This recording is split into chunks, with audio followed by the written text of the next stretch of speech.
Hello and welcome to Northwest High School here in Wichita, Kansas, home of the Grizzlies, where head coach Weston Schartz is looking to continue Caven's playoff run after defeating Guard 38-15 in last week's win. Their opponent here tonight, Wichita Northwest. Led by Coach Steve Martin, the Grizzlies are currently undefeated and are coming off a 69-0 win against Wichita Heights. Northwest is, of course, looking to add another title to their already extremely successful program, which has thrived over the past 10 years especially. Sophia, what do you think about the matchup tonight? Gabe, I think it's going to be the best game we've seen all season. It's 40 degrees tonight, 10-mile-per-hour wind. It's going to be very exciting. I know we're both excited. All the players are excited, all the fans. It's going to be great. Northwest's defense is really solid. So is their offense. Capen's offense and defense is both solid. And I think it's going to be critical for Capen's defense tonight to stop the running threat from Northwest. Yeah, and Capen's defense was once again in the spotlight last week, getting 3 interceptions in the win, the most memorable of which being, of course, Nathan Fear's interception right before halftime instead of the Crusaders' last-second drive to put them up by 10 going into the half. Sophia, what do you think about the offense this week for Capen? I think Capen's offense is going to have to be a running threat and a throwing threat. Northwest's defensive line is very big and strong. They pressure the quarterback a lot. I know Capen's offense is going to have to look to block those guys blitzing in. They're going to have some more pass coverage. They're going to have to protect the quarterback, and they really just have to play the best they can. It's going to be a great matchup tonight. Yeah, and last week was the first time we really got to see Jamino, or what he could do with all 4 quarters under center. And with Kaikun's back from his concussion injury, however, we'll have to see what Schartz decides to do with the quarterback situation. Is he going to stick with Jamino, getting the majority of snaps, or he's going to go back to that 2-quarterback system we've seen before last week's game? The Crusader offense will also be looking to the rushing game, of course. Cale Curtis had another outstanding week last time out, putting up multiple big-time runs and touchdowns for Capen. And, of course, he'll be carrying the ball more than he's used to with junior running back Austin Ruda out with a broken collarbone. Devastating loss for the team. I know he was a big part of the team, not only in the running game and on the field, but off the field he was a big motivator, big encouragement for this team. So we'll see how they bounce back from that. Yeah, and all of these Capen players are going to have to step up with us losing Ruda. Just a great running back, a great guy, as you said, really contributes to the team, and everyone's going to have to step up tonight. We just won regionals last week, and it's just really important to play the best they can tonight. Yeah, of course, whichever team wins here, Northwest or Capen, is moving on to the sub-state finals. And that winner, of course, the winner of this game, of course, is going to play either Carroll or Mays. Of course, Mays is 9-1, Carroll is 7-2. 8-2. But we'll have to see what happens. I mean, we, of course, have all been wanting to see Capen and Carroll play after that devastating loss in week 2 for the Crusaders. But we'll have to see them, upset Mays, and then we're going to have to see Capen upset Northwest. The odds are against us here, but we're still hoping. As we've seen, especially with Schartz, he had an interview this week from the Wichita Eagle, and if he wins tonight, it's his 200th City League win. I mean, that's just an outstanding stat if he does that, and it's just quite amazing, and I really hope we can get the dub tonight. Yeah, that's always the goal. Come out and get the dub. And the Crusaders they've got some momentum. Of course, they had a 74-0 win against Savannah South in the first round of the playoffs, 38-15 last week. These are pretty convincing wins. They're not, last week's win wasn't as convincing as Northwest, of course. 69-0, That's a pretty big win. But Capen's still out here. Big win last week. Let's see if they can keep that going. I think the key for Capen's defense tonight is going to be stopping the Northwest running game. They're a very run-heavy team, of course, with running backs Julius Bolden and Jeremiah Moore. Yes. They lead the team. Julius Bolden, number 5, he's a senior. He averages 124.3 yards a game, so that's a huge threat to Capen's defense. Yeah, 994 yards for him, 19 touchdowns. That's pretty impressive for a high school running back, especially when Northwest had a shortened season, I believe. Due to US 259 rules with coronavirus, but he's been good. There's no doubting that the Northwest running backs are good, and the Capen defense is going to have to contain that.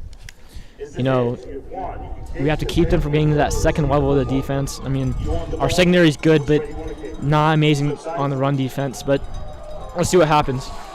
Yeah, and Northwest, they can also throw. They average 110 yards receiving per game, so they have both a rushing threat and a receiving threat.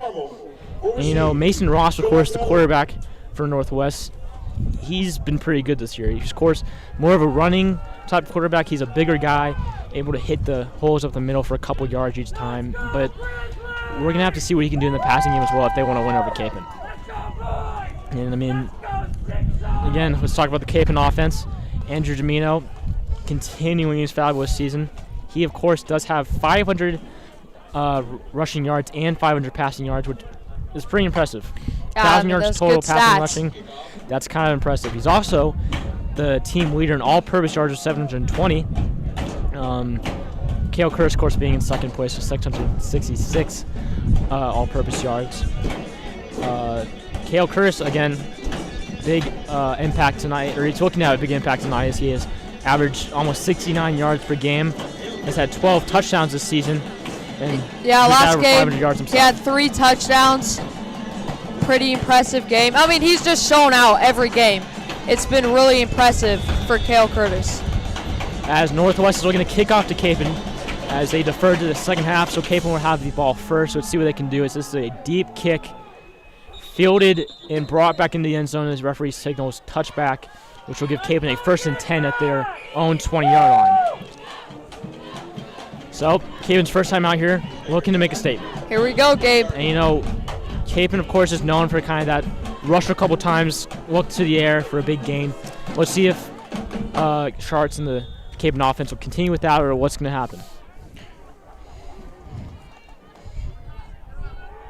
Yeah, and looks like, as I said earlier, they're going to have some more protection for Jamino back there. As Jamino is he's going to start at quarterback for the Crusaders. As a carry from Kale Curtis goes for about 15 yards. That's what we're talking about, those big statement plays early on. Kale Curtis with a 15-yard run gives Capen a 1st and 10 at their own 35-yard line, excuse me. And so we are seeing Andrew Jamino start under center for the Crusaders. I mean, that's kind of what we're expecting. He had a big week last week, and he's kind of just proving that he can play the whole game. As a handoff a read option, Jamino keeps it, and it's brought down in the backfield for about 5 yards. And there's Northwest strong defensive line. It's going to be the offensive line for Capen is going to have. It's going to be a struggle for them to contain the defense from sacking the quarterback. Yeah, the Northwest defensive line has a lot of big guys. They're not the most athletic line, but they're very big. Excuse me. As a pass to Tiger Jones is overthrown by about a yard and will be incomplete. As that brings up 3rd and 12 for the Crusaders. Now you see Sharks there trying to switch it up. First play, rushing play. Second play looked like it was a quarterback keeper. Then he tried to throw in a pass play there. It didn't work, but it's good to throw off the defense. As Capen coming up to the 3rd down play, let's see what they can do here. They need someone to make something happen. And that has not come on this play, as there will be a tackle for a loss, and Capen will be facing 4th down as the punt team comes out. And that wasn't what we were hoping for. But nope. Capen has to keep their heads up, pass in the pass.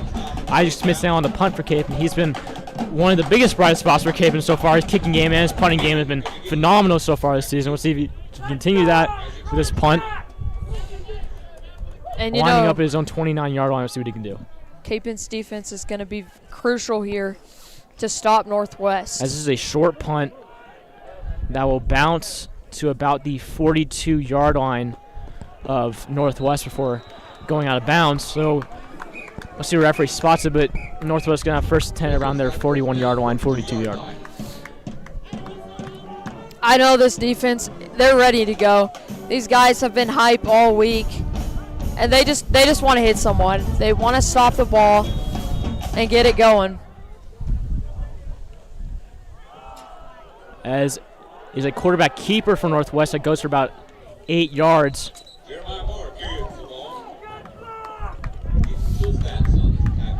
Moore is the quarterback in for Northwest instead of Mason Ross, which is who we were expecting. Moore is kind of more of that dual threat quarterback, more of a running type But let's see what he can do here as a handoff to number 12, L.J. Phillips. Goes for about 5 yards in the first down for Northwest. Yeah, L.J. Phillips averaging 55.1 yards a game. He's a sophomore. And then Jeremiah Moore, the quarterback, averaged 75.6 rushing yards a game. So there's a pretty big threat back there in the run game. As a flag is thrown on the play, and we'll see what happens. As Cape defense is called for encroachment, which is a 5-yard penalty, which will set up Northwest with a 1st and 5.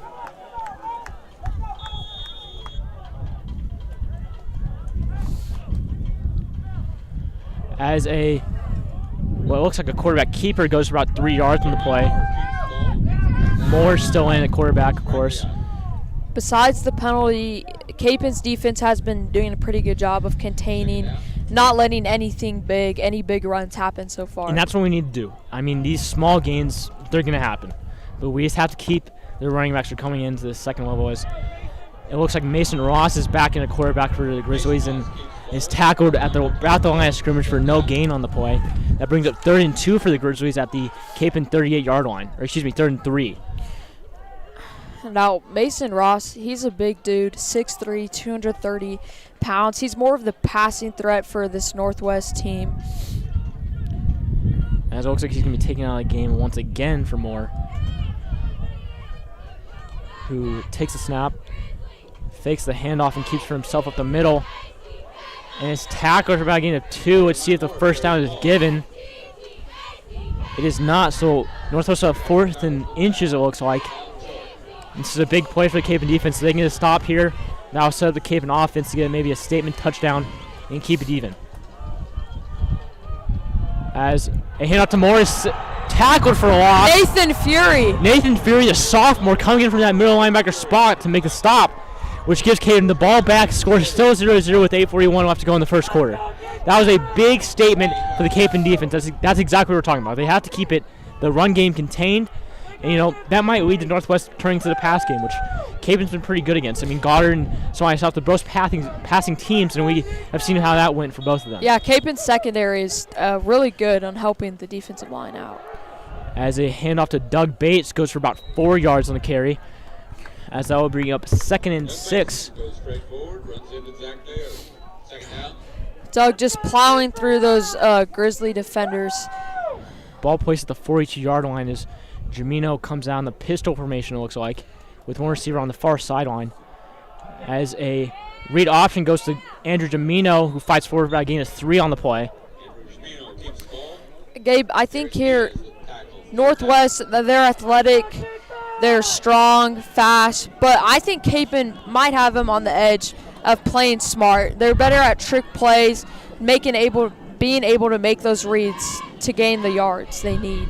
As a quarterback sneak goes to Jamino, who fights forward about a yard, which looks like the referees are going to give him the first down, which give Capen a 1st and 10 at their own 47-yard line.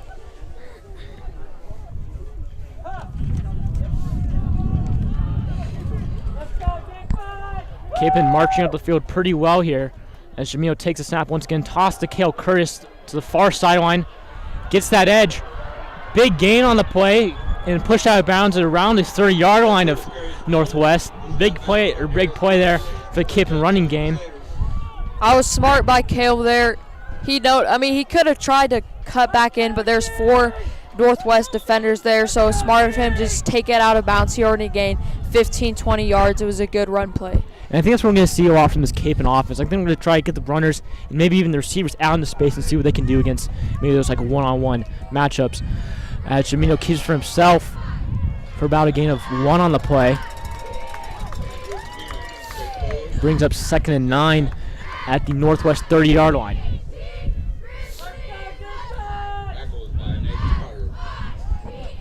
Start switching up some players here.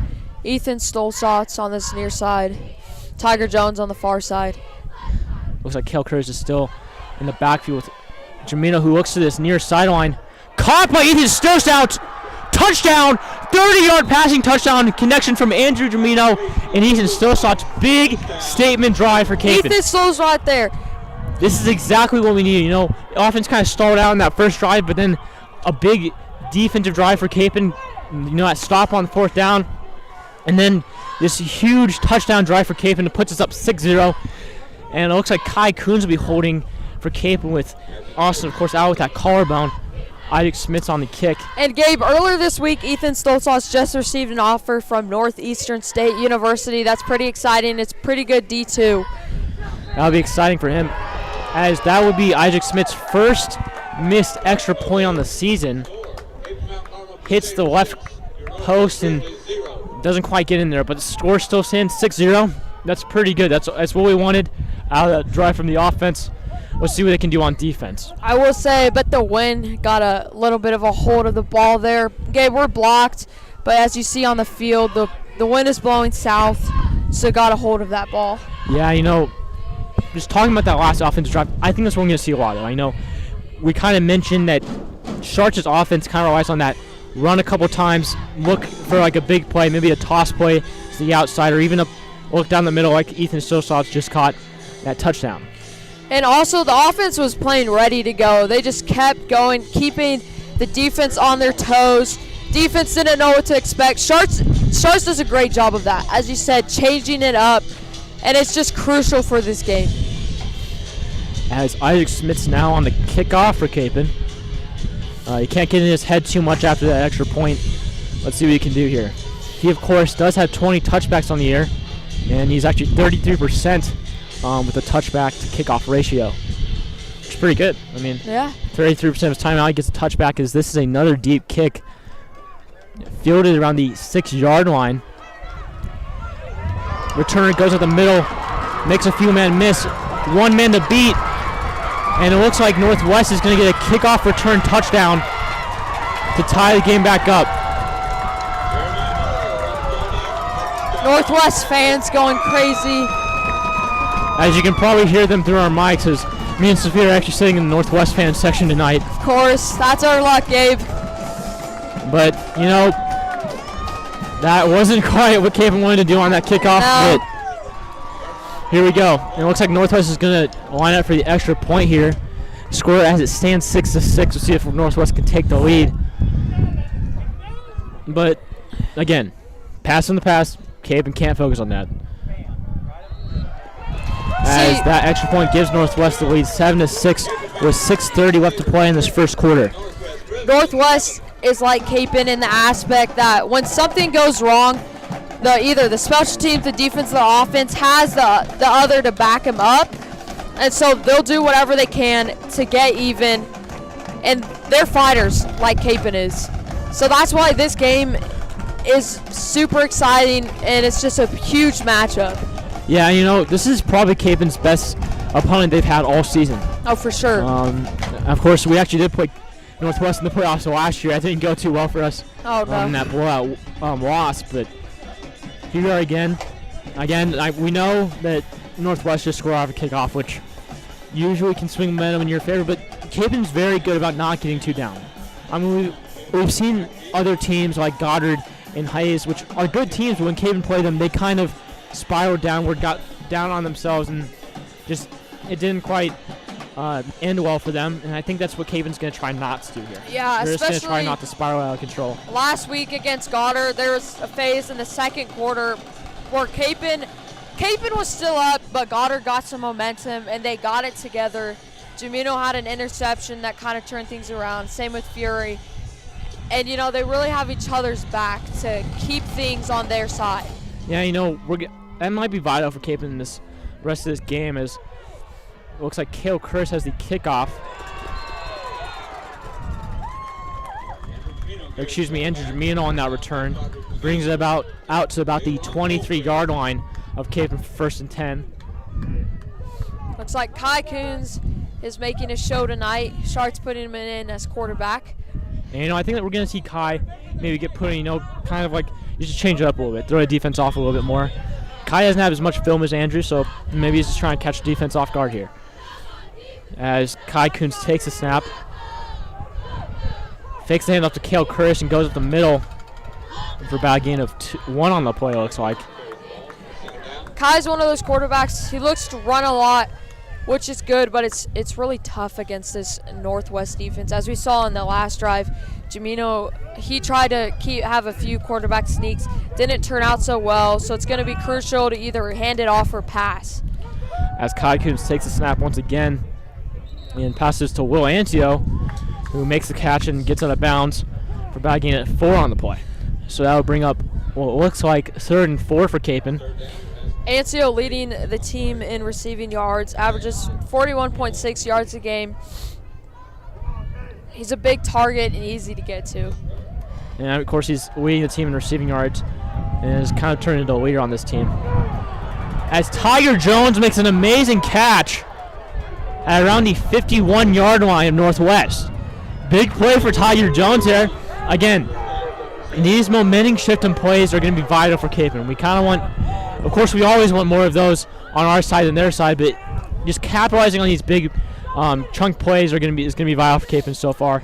Let's see what they can do as Kai Coons is coming on the I formation with Capon with Luke Porter split out to this near sideline. As it looks like a handoff to Cale Curtis is stopped at the line of scrimmage. Looked like Fumble on the play, but referee signaled that Cale Curtis was down, so Capon will still have a 2nd and 10 at the Northwest 47-yard line. What were you going to say, Sophia? it looked like Doug was trying to block there, but Northwest's defensive line is just so overpowering. It's hard. Speaking of Doug Bates,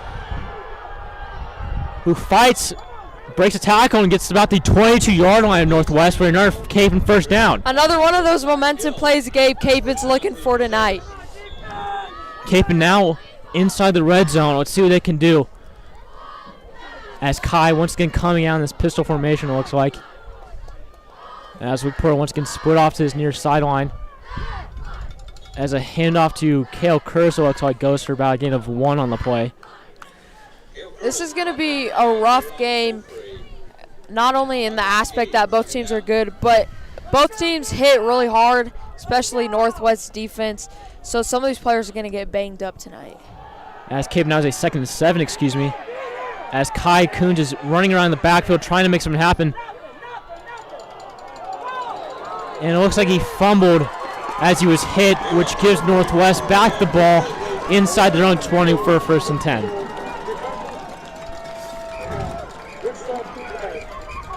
Looks like there might have been a receiver open in the end zone, but there was so much pressure from Northwest, and it was hard for Kai to get anything off, so he had to take the run. Unfortunately, that ended in a fumble. And let's see what the Capon defense can do here. I mean, last time out they got a turnover on downs. Let's see if they can do that again.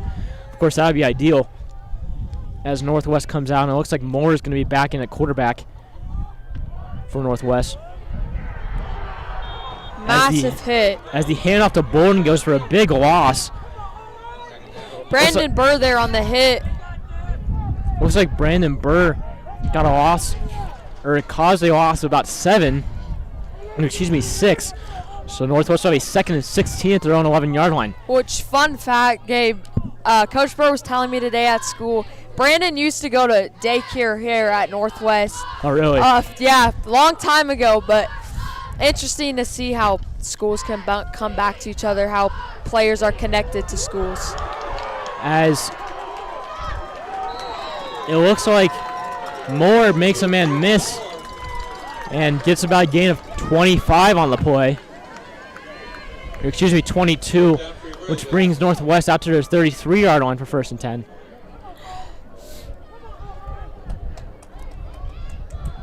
Moore once again takes the snap. Hand off to Phillips. Moore faked the handoff and got about 2 yards by himself. Moore he's quite small, as you can see, but he's really shifty. He kind of like Jamino, just really shifty, quick. But it looks like Moore now is coming off as wide receiver. No, he's just going to be shifting the wide receivers. It looks like Mason Ross is back in the quarterback, and his first throw is thrown long about 3 yards. And that brings up 3rd and 8 now for the Grizzlies.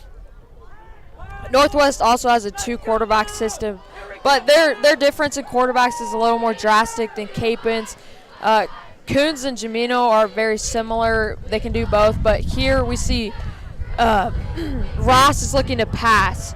Ross picked off by George Stralia, who's taking a 10-5 touchdown, pick 6 for Cape Mount Carmel, giving them back the lead. That's exactly what Cape need. Nathan Fury came in from that middle linebacker spot, hit Ross as he threw it. George Stralia was right there to pick it off and take it in for a touchdown. Score as it stands 12-7 with 3:02 left to play in the first quarter. That's exactly what Cape needed. Yeah, back on top. This is why Cape has been successful this year. They make plays like that all the time. It's just not them just having classic standard plays, just going down the field, marching down the field, scoring. It's their defense that steps up, gets interceptions, fumbles, turns it around. As Cape is going to look to go for 2 here, try to give Cape that 7-point lead after I just missed that extra point. Looks like Andrew Jamino is under center. And a throw to Ethan Stillsouts. Will Ancio. Excuse me, Will Ancio. Will Ancio. Good for the 2-point conversion, which puts Cape up 14-7. Right back on track. Man, Gabe, this is just making me smile. This game, it's so exciting already. In the end zone? Yeah, maybe. But also, we can hear the Cape fans from all the way across the field. You hear them getting hype, the cheerleaders and Palmies hype. It's just so exciting. I know that's, again, I keep saying it, but these big momentum plays is what Cape needs to keep going. The big chunk plays on offense, and those momentum shifting turnovers or even pick sixes are gonna be what gets Cape in the W tonight. So let's see if they continue with that. Cape and kickoff team coming back on the field now. They've got to improve on last time. Yeah. I think Isaac might be going for a deeper kick now, or even he might be playing it safe. Go for a squib up the middle, so it's easier to tackle the player. But we'll see what happens. Yeah, I just want to take a moment now. Shout out to all friends, family watching across the United States. Also, special shout out to Trina Sanders. She specifically asked me to shout her out tonight. Just want to say hello, and I hope everyone's enjoying the game. As the kick from Isaac is a high kick and fielded about the 32-yard line. Is caught on this near sideline. The kick nearly went out of bounds, but it looks like Northwest will have a 1st and 10. Let's see the referee spot it. Excuse me. It looks like a 36-yard line will be where Northwest has 1st and 10. Moore still in at quarterback, as it looks like Bolden gets the carry and goes for about 9 before being brought down by the Cape defense. Ethan Stillsouts in on that tackle for Caven. 2nd and 1 now for the Grizzlies, as Moore once again takes the snap and hands off to Phillips, it looks like, who fights for a gain of 3 in the first down. Besides that kick return touchdown from the Grizzlies, Cape's defense has been pretty solid on containing those longer runs here. And they have. I mean, that big pick six, of course, they can't get too high on that. They can't get too cocky. They have to focus in, just take it play by play, play good defense every single time, contain that run game. As the snap once again goes to Moore, who keeps for himself for about a gain of 4 on the play. Looks like the other quarterback, Mason Ross, he might be playing some tight end, or it looks like he's going in now. Interesting enough, he received an offer from Northeastern State University to the same place as Ethan just recently received an offer. As Ross takes the snap, looks at his near sideline for number 2, Zaire Akins, who's also their star cornerback. I think it'd be pretty cool to see Ross and Stillsouts play down there in Oklahoma, but we'll see what happens. Yeah, that would be cool. As it looks like Moore is going to come back in a quarterback for the Grizzlies, as they have a 3rd and 3 at the Caven 45-yard line. Caven defense looking for a stop here, as the handoff to Bolden goes for about 5 yards in the first down, it looks like. We'll see the referee spot it.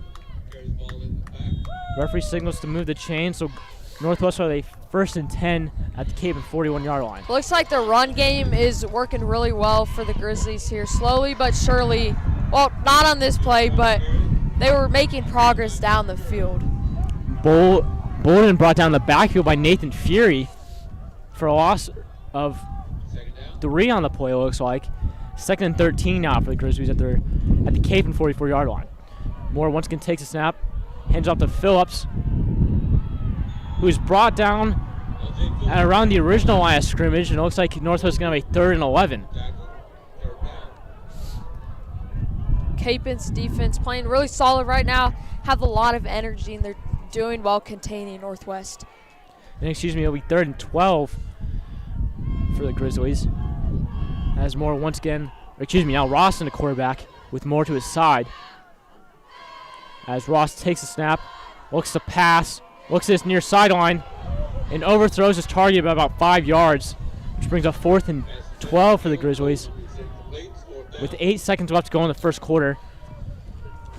Ross looking like it looks like he's overthrown almost every pass he's had tonight. It could be the weather. You know, it's hard when it's cold out. Your hands get really cold. As we can say that is what we have too, as we're both forgot gloves, it looks like. But it looks like there's a flag on the play. As a false start against the Grizzlies will push them back to 4th and 17. Northwest is going to have to do something here. And it looks like they're going to go ahead and punt. As Ross takes a snap. Punt is up. High punt. Fair catch signal for as the ball is down at the Cape and 20-yard line. As that would be the end of the first quarter. Capen up 14-7. Capen's going to look to score here again in the second quarter, as they won't get the ball at halftime, so they want to try to extend the lead.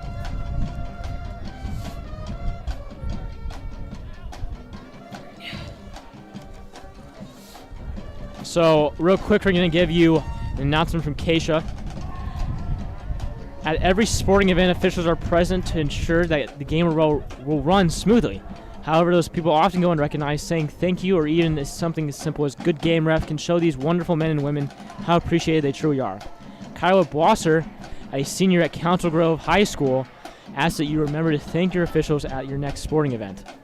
A message from the Kansas State High School Activities Association and the Student Advisory Team. And, you know, pretty good quarter from Capen. They did have that, or Northwest did have that kickoff return for a touchdown. Disappointing, but Capen kept their heads down, took it play by play, and they're back on top 14-7. And that's typically a once-in-a-game type of thing, you know, scoring off of a kick return. And now Capen's learned from it. They know what to do, so that doesn't happen again, and they'll just keep making progress and hopefully score again here. As Jamino's backing the quarterback for Capen, and he keeps for himself on the read option. And fight forward about a gain of 5 on the play. A gain of 6 will bring up 2nd and 4 for the Crusaders.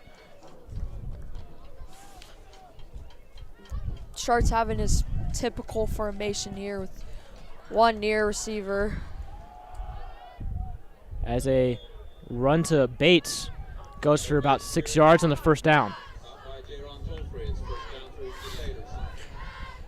Keep away 1st and 10 at the Crusader 31-yard line.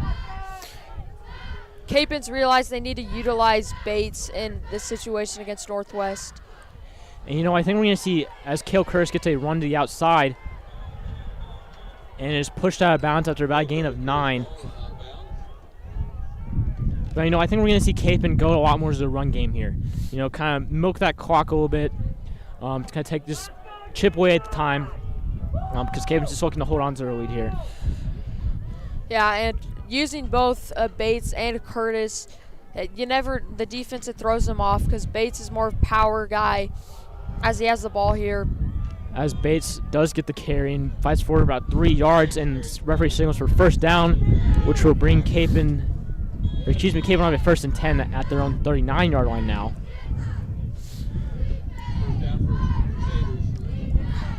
awaiting Sharts, who, funny enough, Sharts did used to coach at Northwest early 2000s.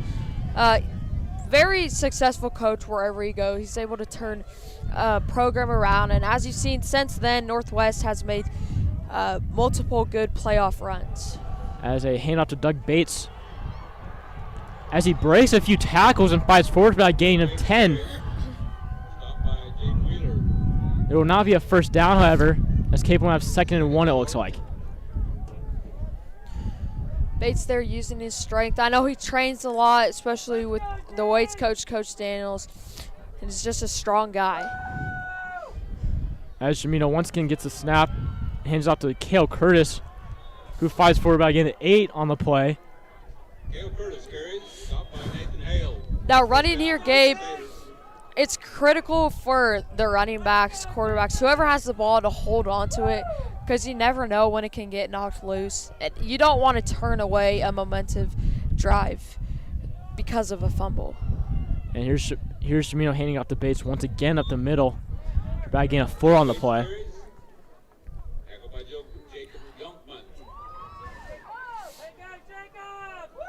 Or excuse me. Looks like there was gain of 4 on the play. 2nd and 6 now for Cape at the Northwest 41-yard line.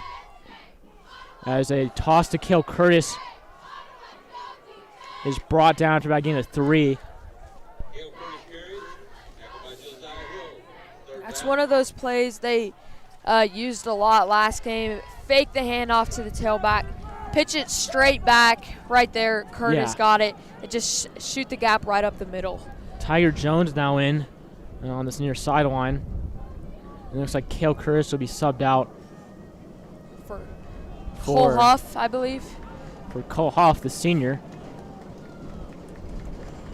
Jamil takes the snap, keeps for himself. Fights forward back in a 4, which the referee spot it. Referee signals for first down, so Cape will have a 1st and 10 at the Northwest 34-yard line. Cape marching up the field here, so what we like to see. And, you know, a touchdown here, another big statement for Cape. Going up 21-7 would be pretty big for the Crusaders. We'll see what they can do. If they get the touchdown here, it's all defense. Yeah, they want to look to score again, but the defense is the only thing stopping Northwest from scoring. As Jamino looking deep here for Tiger Jones. Looked like he might have been held there, but referee is going to keep the flag in his pocket, and Cape will have a 2nd and 10 now. Looked like both Tiger and the cornerback getting a little handsy there. Well, you know, that's football. Gotta let the kids play. Gotta let the kids play. These refs are doing actually a really great job tonight. Jamino coming out with Cale Curtis to his side. Motions him out wide, however. Flag on the play. See what the refs say. False start on Cape Mount Carmel, which gives them a 2nd and 15 at the Northwest 44-yard line.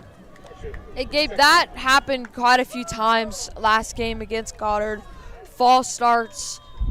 I mean, it's just a mistake that happens in football, but in a game like this, they need to try not to make those mistakes. Limit it as much as possible. Yeah, that's what we're going to be looking to do this week. Is Jamino once again takes a snap, hands off to Doug Bates, who fights forward for about a gain of 3 on the play, bringing up 3rd down and long. See the referee spots it. Might have to look to throw here. That's keeping away 3rd and 13. So they most definitely are probably going to throw here. As Jamino takes the snap, looks to the near sideline for Tiger Jones, who does not make the catch. Once again, both Tiger and the cornerback look to have some hands on each other, but referee's going to keep it in his pocket. Cape and offense staying on the field for a second. It looks like the punt team is now going to come out. Don't want to give Northwest too good a field position, because we do only have a 7-point lead, as Isaac Smith's now on the punt. It would be great if Isaac could get as close to the goal line as possible. As we've seen in the past, Cape does a really good job near the goal line and getting safeties and applying pressure to the quarterback. As Isaac Smith takes the snap, high punt. Bounces. As the ball is down at the 1 yard line by Cave Mount Carmel.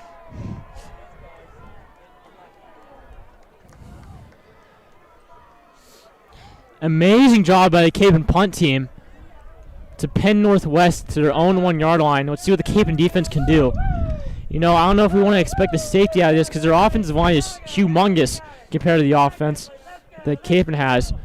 Of course, Caleb Knott, the 330 6'7" right tackle for Northwest, the highlight.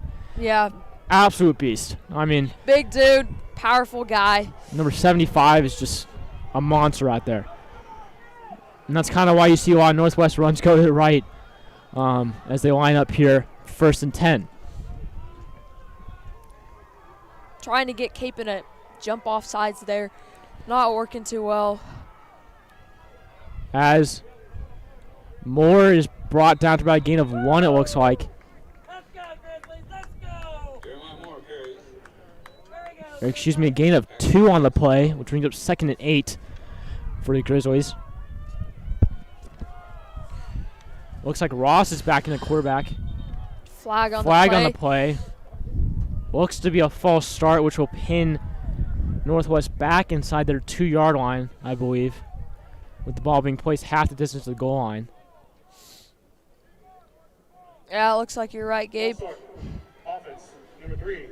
After this to the goal. So as we said, the ball will be placed at the 2 yard line for 2nd and 9. As Ross still in at quarterback. Drops back in the end zone. Looks to the middle of the field. As Isaac Smith is called for pass interference. He didn't look to make too much contact, but the receiver did fall. So it looks like the referee is going to give it to him. That will push the Northwest Grizzlies out of their 10-yard line. Defense, number 10. 15-yard penalty for the previous. Isaac here, he just needs to forget about it. It happens. You know, Didn't really look like one, but again, the guy fell. I mean, can't change calls, so they just got to forget about the past, focus on the future, present. It's right here, right now. As Ross in a quarterback steal. As a handoff to Bolden goes to the far sideline and brought down to about a gain of 1 on the play. if Capon can get a stop here, that's really important because they want to get the ball back before the quarter ends so they have a chance to score again before halftime. Yeah, as Will Doolittle was on that tackle for Capon. As Ross once again gets the snap, fakes the handoff, throws out to the flat. Phillips there. Looked like he was thrown behind him, but referee signals as an incomplete pass instead of a fumble. So Northwest now have a 3rd and 8 at their own 18-yard line. I was getting a little excited there. I thought he might have thrown behind him. Yeah. Kid was going to pick that up for a touchdown, but 3rd and 8's still pretty solid. Right. I mean, this play right here is critical for Capon's defense. They need to get the stop right now. And it looks like Moore is back at the quarterback.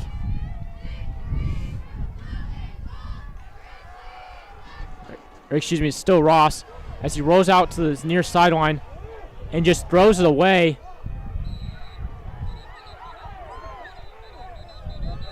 As Isaac Smith tangles up with the Northwest receiver, Isaac was grabbed by the face mask and horse collar, but it looks like the referees aren't going to call anything.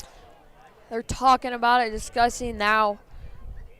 I mean, that's going to happen in these games. It's a huge playoff game. But, I mean, both still, teams get excited. There's no room for stuff like that. No. But it looks like the referees are just going to let the play stand. And, I mean, I'm fine with that with Cape now. Or, excuse me, now with Northwest facing a 4th down and 8. And it looks like they're going to punt. You do have to watch for fake punts against Northwest, however, because Ross, their quarterback, is also their punter. So, I mean,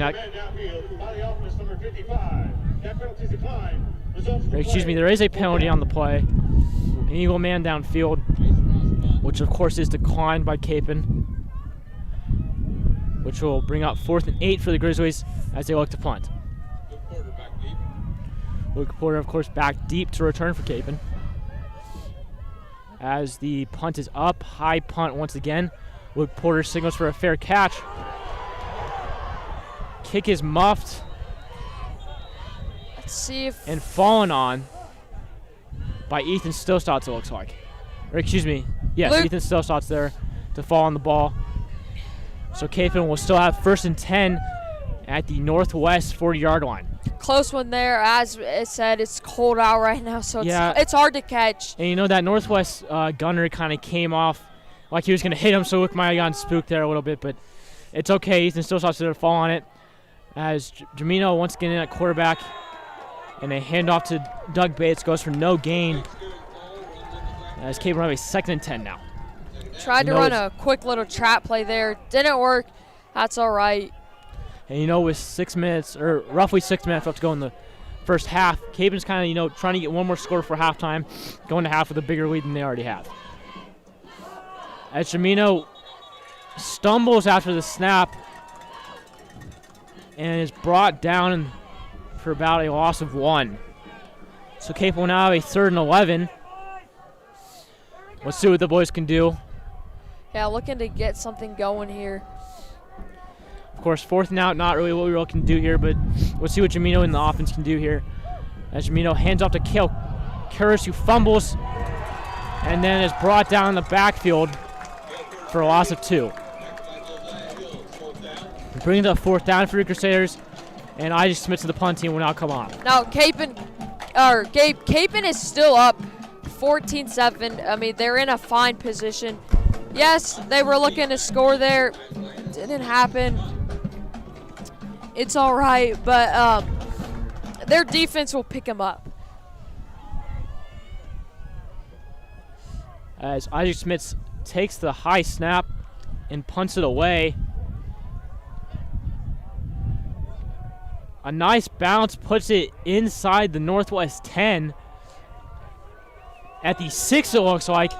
That is Isaac Smith's 2nd great punt of the game. The first great punt pinning them at their 1-yard line. This one pinning them at their 6, which is huge for Kapaun and their defense. People usually don't think of special teams as that important, but honestly, these punters, kickers, it is critical because you want to set the defense up for the best field position they can have. As a northwest run play goes for about 25.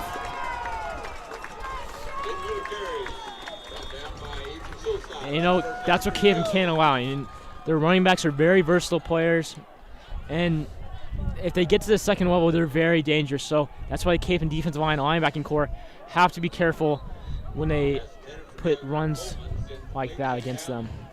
As a pass from Ross goes incomplete, which brings up 2nd and 10 at the northwest 30-yard line for the Grizzlies.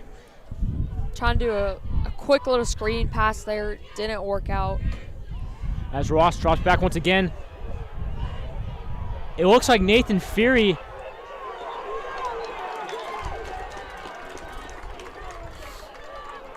two flags on the play, one being for holding against Northwest, and it looks like Brandon Burr was also called for pass interference. However, Sophia, I think that pass was uncatchable. I agree. Isaac Smith called for pass interference. The ball looked uncatchable, but referee signals for pass interference, and penalties offset, so we will replay 2nd and 10 for the Grizzlies. As we see the refs are calling it a little closer on this pass interference. So the cornerbacks need to realize Ross hasn't been too accurate, so I mean, obviously you don't want to let them be wide open, but don't be too close to them. The handoff to Phillips goes for about 12 yards on the 1st down.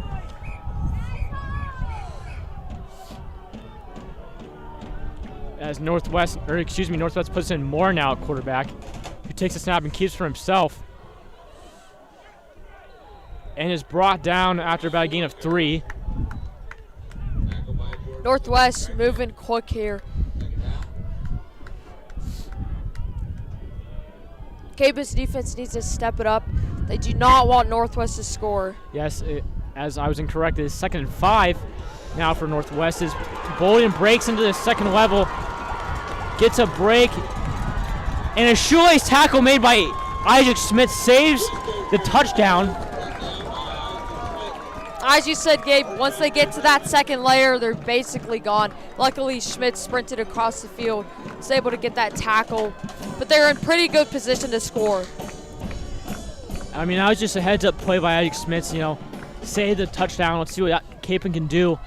As Northwest is now at the 2-yard line of Capon, and they run by Bolden, fights in the end zone, and it looks like Northwest will be looking to tie it up here. Score now 13-14. Cape Mount Carmel still up. Let's see what the Grizzlies can do with their extra point.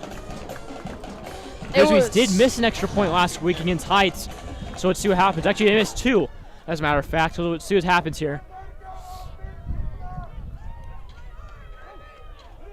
As this one does not miss and goes straight through the uprights, and so that will tie up the score at 14-all. With 13-12 left to play in this first half. It was a good call earlier by Sharts to go for that 2-point conversion, as he knew Northwest probably going to score again, and now it's tied instead of Capon being down by 1. And, you know, Will Ansel, of course, being on that 2-point conversion, kind of screwed that up when I was announcing it. Will Ansel there to catch that. And, you know, this isn't a total bad thing for Capon. I mean, of course, they didn't want to allow a touchdown, but they have 3:12 left to play in the first half, which is pretty much the perfect amount of time to get a solid offensive drive going. Not have to worry about your timeouts because they have 3 of them still. They don't have to worry about their timeouts. They can still run the ball. They don't have to force a pass. This is the perfect amount of time for a good last-minute drive by Capon. Get that 2-minute offense going. Let's see what they can do. Yeah, and it's really crucial, and it could turn the game around. Capon needs to score here. If not, Northwest will get the ball back at half, and then they could potentially score again, leading to like a 7-point lead in the beginning of the second half. And Capon doesn't want that to happen. As the kickoff is up towards this near sideline, Cale Curtis there to field it around the 13-yard line. Cuts back up the middle. Breaks a few tackles and fights forward to about the 35-yard line before being brought down. So Capon have 1st and 10. Let's see what they can do with this final possession of the first half. Looks like Andrew's staying on the field in as quarterback.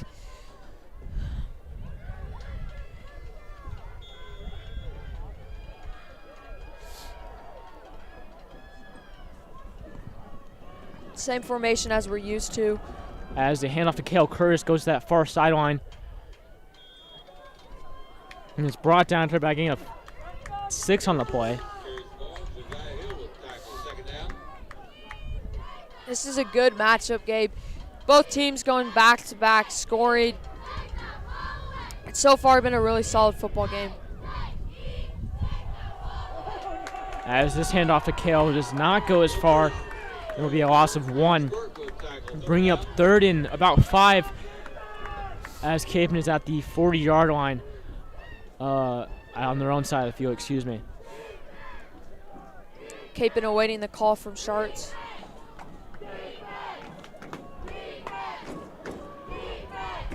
As Jamino hands off to Doug Bates, who fights forward for about 4 yards.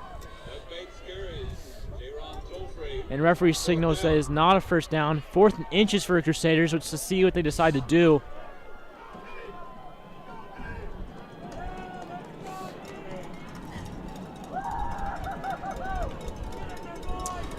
Capon's going to go for it. Very successful on the 4th down.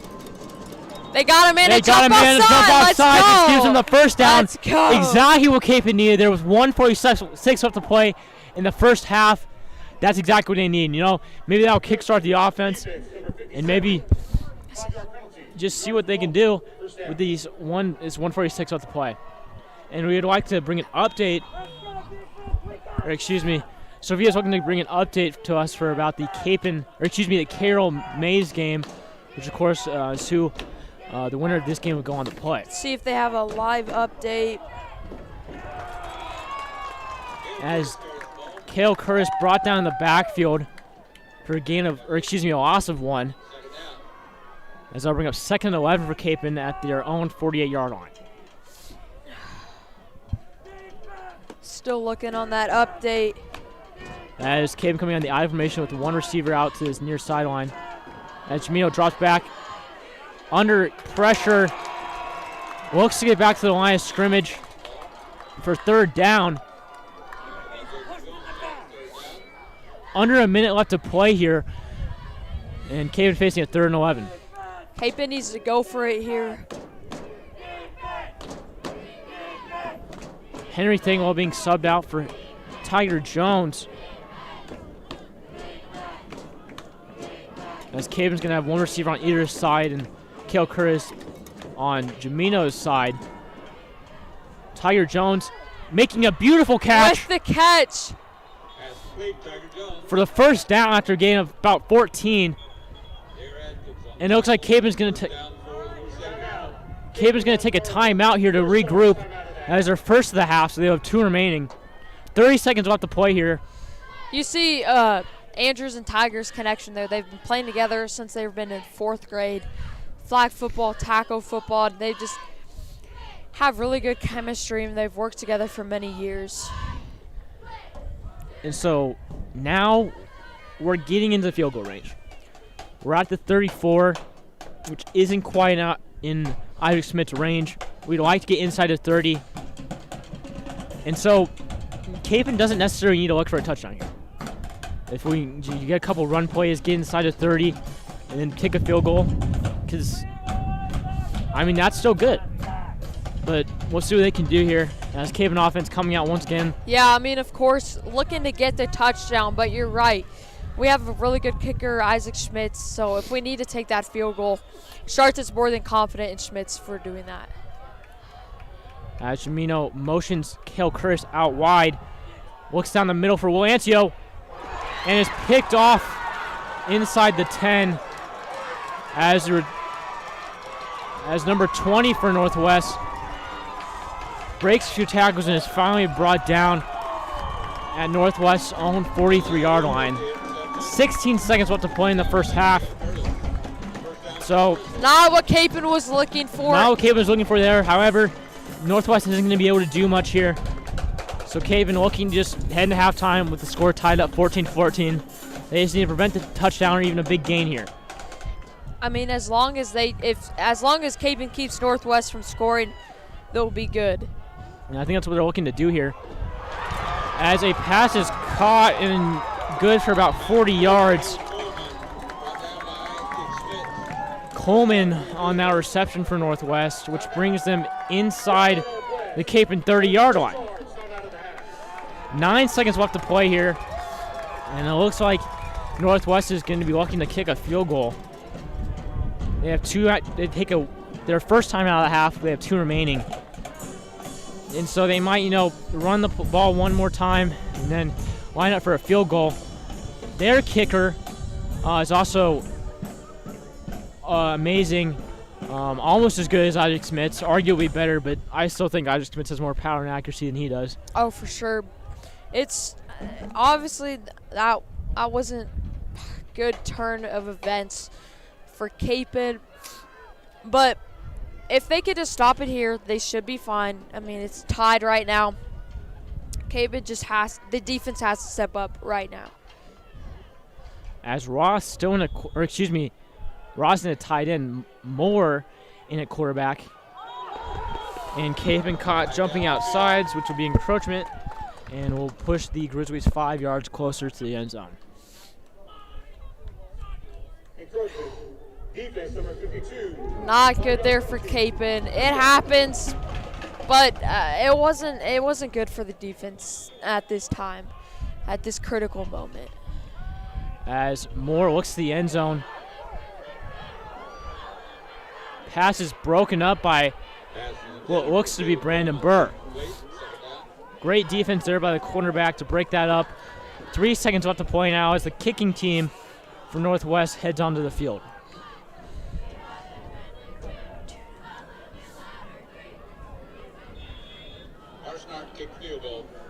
This will be a 37-yard attempt. Capon looking to block this. nearly get there as the kick barely makes it over the make it. crossbar and gives Northwest a 17-14 lead going into the half. Update game of as 15 minutes ago in the second quarter, Bishop Carroll leads Mays 21-14. Now things could have changed since then, but that's the most recent update we have. So Capon heading into the locker room down by 3. They shouldn't be too upset. I mean, they did have a really good drive going there before on the interception. And so, again, pass in the past, then go out the future and the present. So hopefully they're going to be on defense here coming out of the locker room as Northwest will receive. It's just going to be vital for Capon to take it play by play, like we keep saying. Not get their heads down. Don't spiral like we saw other teams like Hayes and Goddard do. Just focus on not only staying in this game, but if they can get a stop here on defense coming out of the locker room and then get a touchdown, they're back on top. So Yeah. Capon looking to get the most that they can out of this game. Of course, this could be the last game for a lot of these seniors. I mean, this is a very old team. So, of course, they're looking to move on further in the playoffs as we will now take a break and join you guys for the second half. Capon down by 3 going to the half. Goodbye.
Hello and welcome back to Wichita Northwest Stadium, where Capen is down 14-17.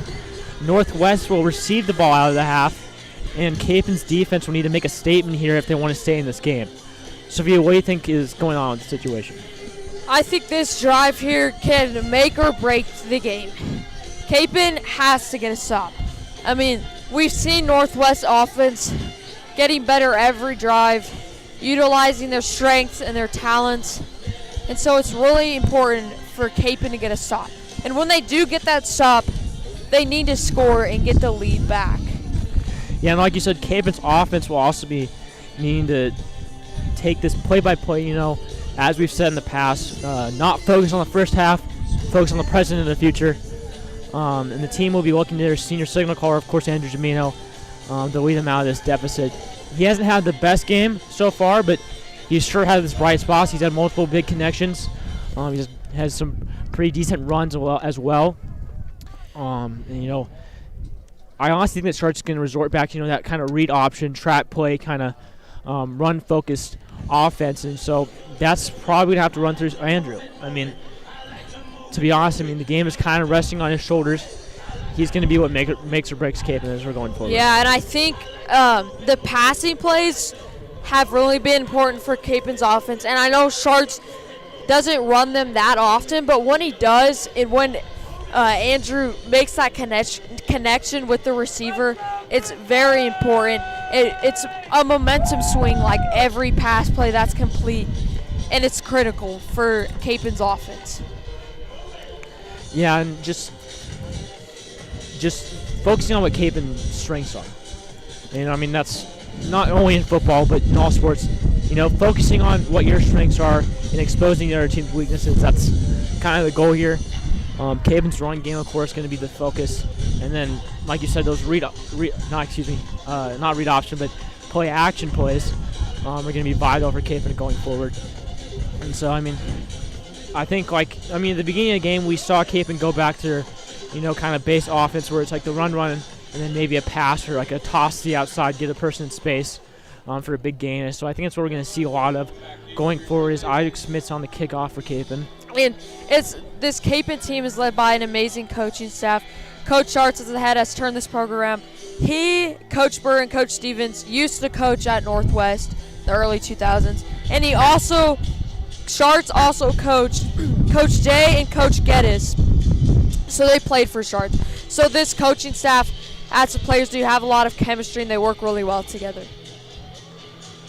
As Isaac's kick is up and deep into the end zone for a touchback, his 21st on the year. Or excuse me, his 22nd on the year. Second of the game. As Capen defense now coming onto the field. Nathan Fury has been one of the brightest spots for Capen tonight. He had that big tackle for a loss.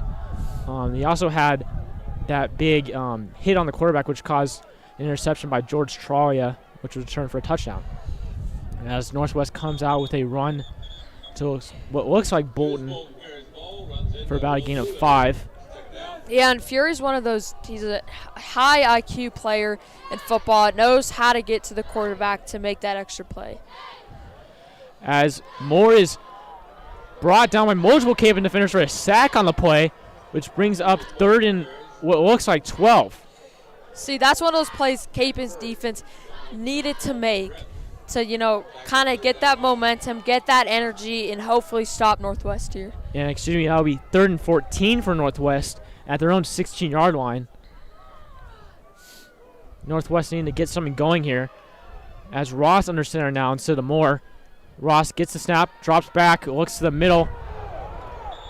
Pass broken up by Brandon Burr.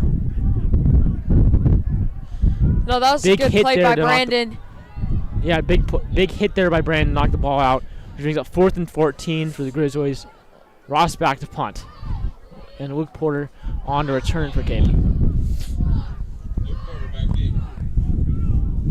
It's good start so far by Capen's defense. Just what they needed. As this is a high punt and caught by Luke Porter. And good field position, too, for the Crusaders. Yes, it will start in Northwest territory as Porter fair caught signaled for a fair catch and was caught around the 42-yard line of Northwest, or excuse me, the 39 is where the referee spots it. So as Rookie will have a 1st and 10. Looks like Porter's in for Thangvall here on this near side. And Jamino will be starting at quarterback for the second half. As a last-second pitch to Cale Curtis goes for about 4 yards on the play. He had forward progress there. That was a good read by Andrew. He almost got hit, very close, but he was able to pitch it really quickly, and Curtis was able to gain some yards. Let's go, Big Man! 2nd and 7 now for the Crusaders. And it looks like they're going to do what looks like a gun formation with Luke Porter split out wide for Capon. Fumble on the snap and recovered by Northwest. They will have a 1st and 10 at their own 35-yard line. Capon's defense is going to have to step it up again. Offense made that mistake there. I mean, it happens, but the defense needs to do what they did last drive against Northwest. I mean, Northwest cannot score. Yeah, and that is a second fumbled snap for Capon. First, of course, being fallen on by Andrew Jamino. But this is a big run for Northwest. Gain of what looks like 24 on the play. Gabe, I'm sure it's uncomfortable for this defense here, being down, being in this position, something they're not used to. As Bolden breaks free once again for another gain about 15. Defense has to get a hold of it here. As they're giving up a couple big chunk plays in succession, they need to get something going here and get a quick stop. As Ross Stone at quarterback from Northwest takes a snap, hands off to Bolden once again, who breaks into the second level for another gain of about 13. Northwest doing a good job of keeping Capon's defense on their toes. Giddy up offense. I mean, they've made really good progress down the field.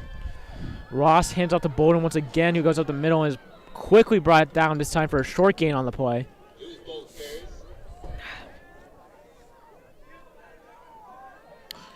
Now, Northwest is obviously the bigger dog here. Ranked number 1 in the 5A state bracket. And actually, Capon's doing a really good job of holding their own. And it's only a 3-point game. 2 quarters left. And Capon, let's see what they can do.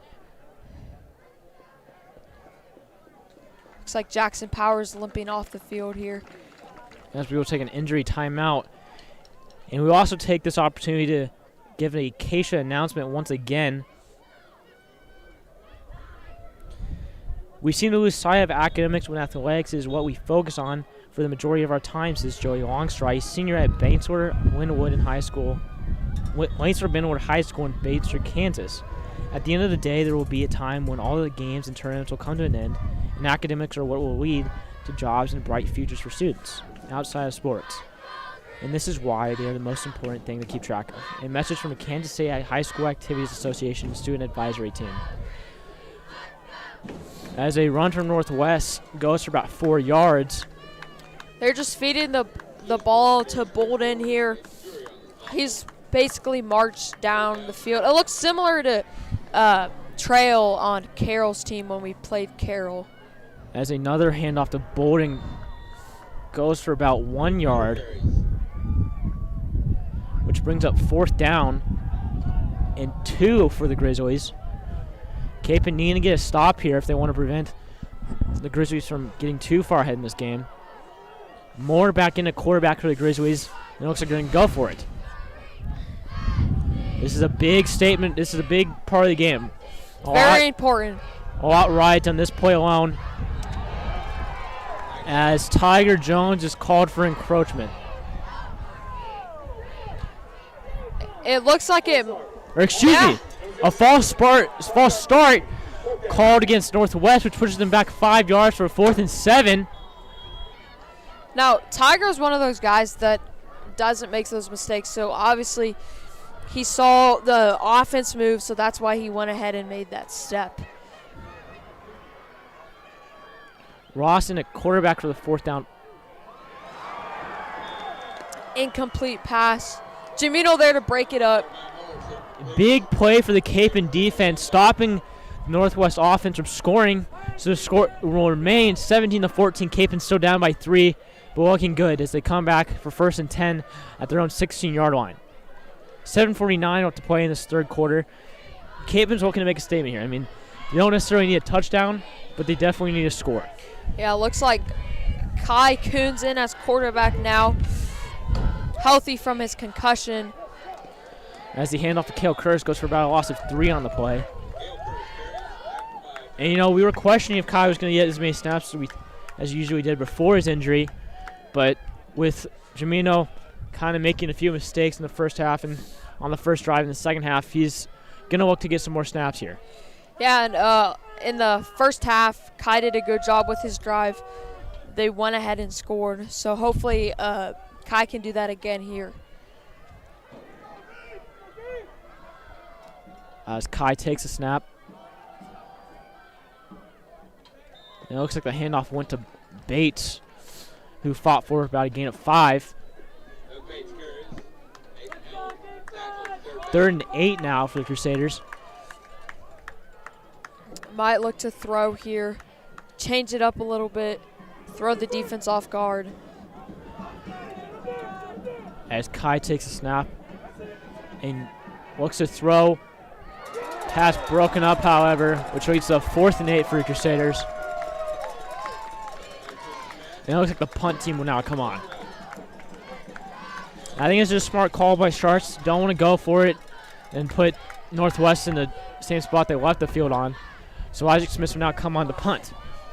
Yeah, and Schmitz has good history with punting, so hopefully he can get it far down the field so Capon's defense has a better position to stop Northwest offense. As Smith takes a snap. High snap. High punt. Nice bounce. Fielded around the 30-yard line. And the play is called dead right there. He looks like he called for fair catch. But the ball had bounced, which I believe eliminates the fair catch, which is what the returner was saying to the ref. But it looks like Northwest will have a 1st and 10 at their own 32-yard line, excuse me. Capon's defense needs another stop here. Northwest can't score. It won't be good. As Ross looks to Coleman, who makes the catch. Almost fumbles it, but gets the reception for about 20 on the play. Ross is more accurate as the game goes on. He's throwing straight bullets, quick passes. As a handoff to Phillips. Goes for a gain of 12 in the 1st down. Capon did well in the last drive here, so hopefully they can get another stop. As Ross hands it off to Bolden, who fights for about 2 yards.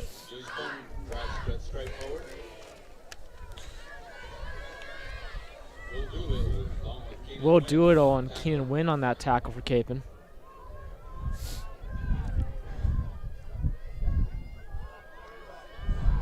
Bolden once again gets the handoff and fights forward. Flag on the play.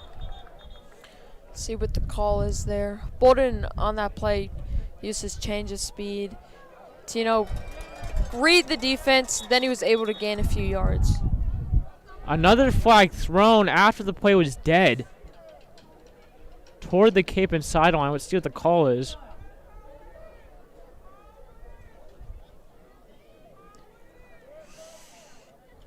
Awaiting the refs. Refs discussing.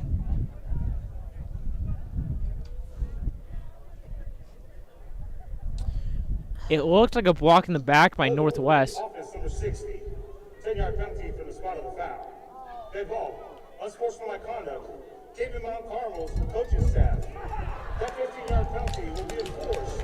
The coaching staff looks like the play, a penalty on Northwest, but then also unsportsmanlike conduct on Capen's coaching staff. It looks like Coach Schartz might have said something to the ref that upset them. But as it turned, we're still waiting for where the ball will be placed. Correction. Yardage results in a first down. Northwest will have a first down regardless, but it looks like the ball is placed at the 26-yard line now for 1st and 10 for Northwest. As the handoff goes to Bolden once again. I know no one's too happy about that on the Crusaders side. I mean, it happens. Coaches get upset, and the defense needs to step it up. Bolden hit hard by Will Doolittle in the backfield for a loss of about 3. Good play there to slow the momentum of Northwest. Hopefully, Capen's defense can buckle down and get the stop. And you know, Capen's defense does have that bend, don't break mentality this game. So let's see if they can keep that going as a pass from Ross is completed. Flag on the play. That's the big Jeremiah Moore, but there's a flag down on the field. Let's see what the call was. Looks like it might have been pass interference, even though the ball was caught. I'm not quite sure. It looked like the flag was thrown after the ball was caught. So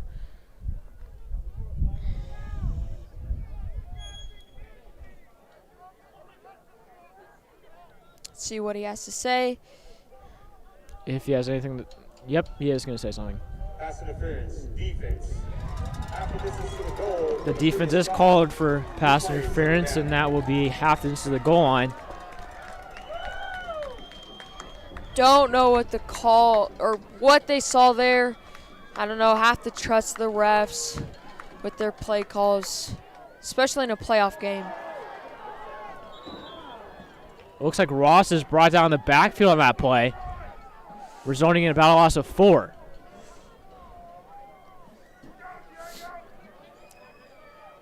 Loss of 6 on the play. 3rd and 10 now for Northwest of the Cape and 13-yard line.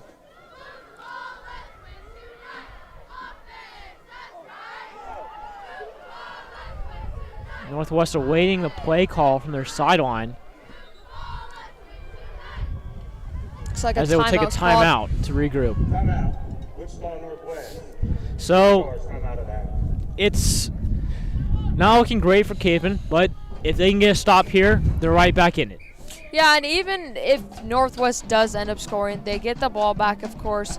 It's only a 10-point deficit. And Capen, they really want to win here tonight. They haven't won a state championship since 1987. So if they win tonight, that'll advance them in this playoff run. Hopefully, if they can keep going, get to that state game. Yeah, you know, I mean, that's what a lot of these seniors are trying to do. I mean, they don't want this to be their last game. So that's another motivational factor for them, as we will bring you one more KSHSAA announcement.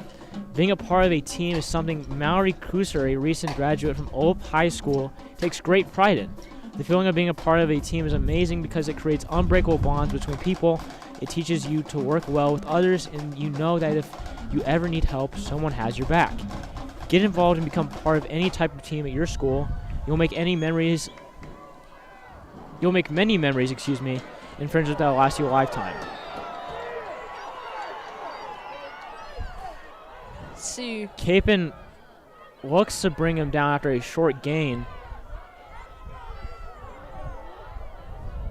And it looks like Northwest will bring on the kicking team.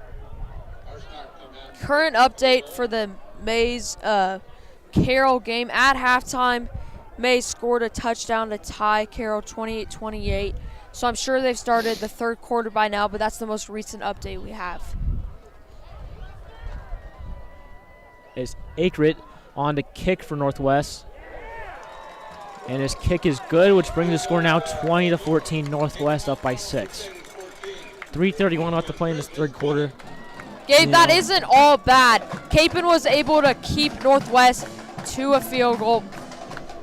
That's really crucial here. So if Capon can get the ball back, score, hopefully by the end of the quarter, they should be up by 1 if they do end up scoring and getting that extra point. That's ideal, and we'll see if Capon's offense can do that as they're on to return the kickoff from Northwest.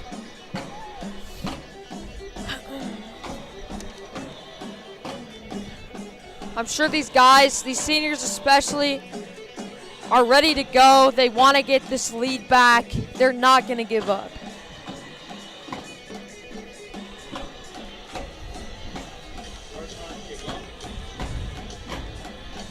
Looks like Kale Curtis and Andrew Domino back to return for Capon. And you know, a big return would help us kickstart the offense. We'll see what happens here.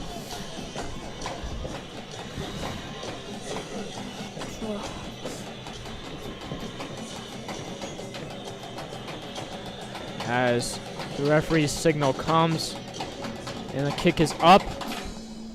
Line drive kick. Kale Curtis catches it about the 9-yard line.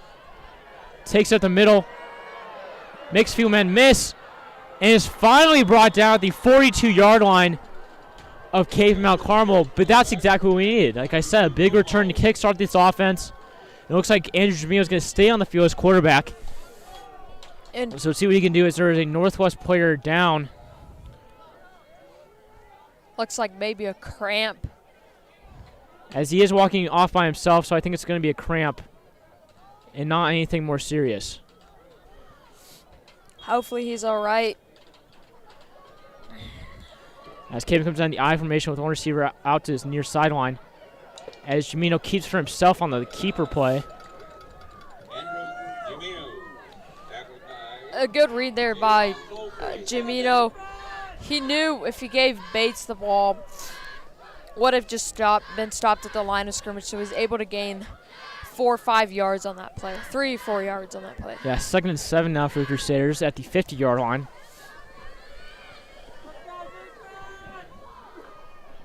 I formation once again as Jamino takes a snap, tosses it to Kale Curtis, who goes up the middle for about a gain of 6 on the play. Cale Curtis. That's running a lot of those trick, fake plays there. Faking and all. I mean, in that play, Andrew had the option to give it to Doug, keep it for himself, or pitch it to Kale, and it was smart to pitch it to Kale to gain a few more yards. As this handoff goes to Doug Bates, who fights forward for a gain of 3. And that's a first down for Cape. That's exactly what they needed. And they will have 1st and 10 at what looks to be the Northwest 42-yard line. Crusaders.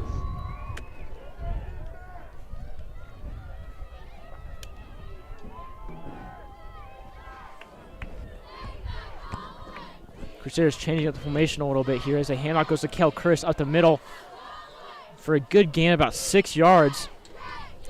Cale Curtis. Kale doing a good job, change of pace, change of direction. As Capen's kind of marching up the field now after being stale last stale last half and beginning of this half, but Jamino's getting this offense going like we said he needed to do. As he comes back up to the line of scrimmage. It's like Amari Elias, Capen's freshman, is in. As he gets the handoff, gets to the outside, stiff arms a guy and makes him miss and gets about a gain of 3. Big play by the freshman is set up a 3rd and short for Capen. Capen got to try to punch it in for the first down. As the quarterback sneak goes for about 3 yards in the first down. Carries the ball. First down. The QB sneak has been very successful for the Crusaders, both with Kai and Andrew. And especially with Doug Bates behind them, kind of pushing the pile a little bit there. Yeah, and the offensive line also does a good job of just getting that leverage for that yard there so they can get the first down. Jamino coming under center once again. As the handoff goes to Elias once again for about a gain of 3 on the play. Looks like he broke the tackle and fought forward for about a gain of 7. And that's an example of this team Elias stepping up for the absence of Austin Ruda. See right there, gained about 7-8 yards on that play. It was a great run. Elias, I mean, showing off his talents here as Doug Bates takes out the middle for about a gain of 4 in the first down. 35 seconds left to play here in the third quarter. Capen's still down 20-14. First down for the Crusaders. Looks like they're not too worried about scoring before the quarter ends. I mean, if anything, they might be trying to run some clock here. I mean, they're in scoring position. I mean, if they do get the touchdown, they're going to try to hold on to this lead the best they can. So they're just going to let the clock tick down here. End of the third quarter. In the third period score, Cape Mount Carmel Crusaders 14, your Northwest Grizzlies 20. You know, solid third quarter from Capen. They did give up a field goal to Northwest, but they're finally getting this Capen offense going, and it's looking good. Yeah, Northwest also has a lot of drive to win this game. Lost 41-31 to Mill Valley last year in the state championship, so they're looking to make another run at state. But Capen, they're doing the exact same thing, especially with the seniors, and they had a less than spectacular year last year, so they're trying to make up for last year and get as far as they can. Yeah, you know, Northwest holding up 4 fingers here to show that they own the fourth quarter, but Capen looking to prove them wrong here as they have 1st and 10 at the Northwest 21-yard line. Gabe, I mean, these seniors, everyone on this team has to give it all they got. This could be the last quarter for so many of these guys out here.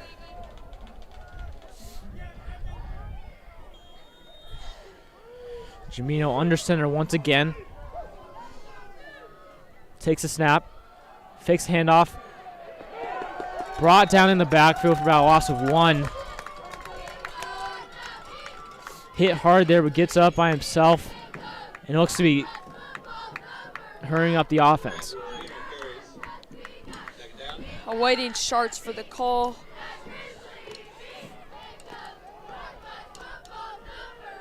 You know, in the I formation for Capen.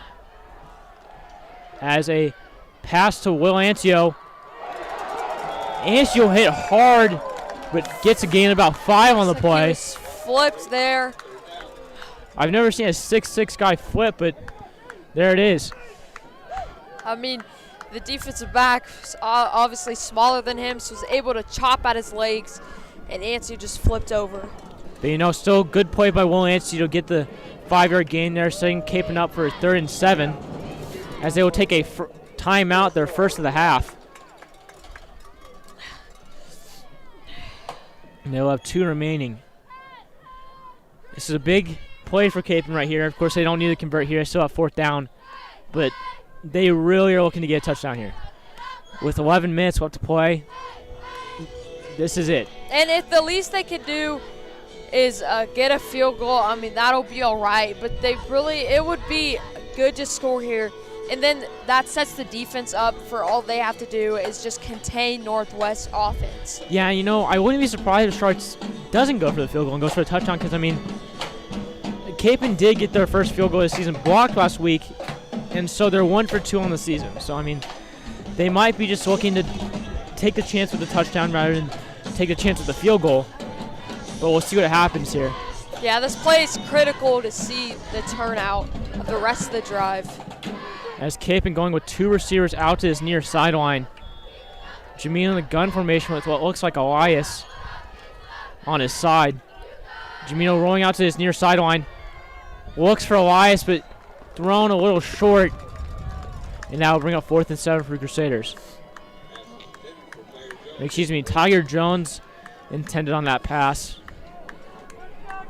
It's interesting there how they have Jamino roll out right, even though he is a lefty. A little bit of a tougher throw for him. It's all right there. See what they can do on this 4th down.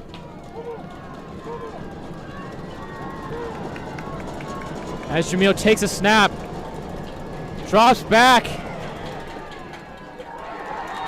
tries to force a pass to Joe Ackerman, but is incomplete. Now give Northwest the ball back with 10:52 left to play. Again, that's not the end of the world for Capon. Plenty of time left on the clock. If we can get a stop here, that's going to set us up pretty nice. Maybe get the last possession or close to the last possession. Let's see what we can do. Yeah, Capon's defense needs to be ready to go. They got to expect the run here with Bolden and even the pass. Ball snapped, but flag on the play. Looks to be a false start as it is, which will push Northwest 5 yards back, so they have 1st and 15 at their own 13-yard line.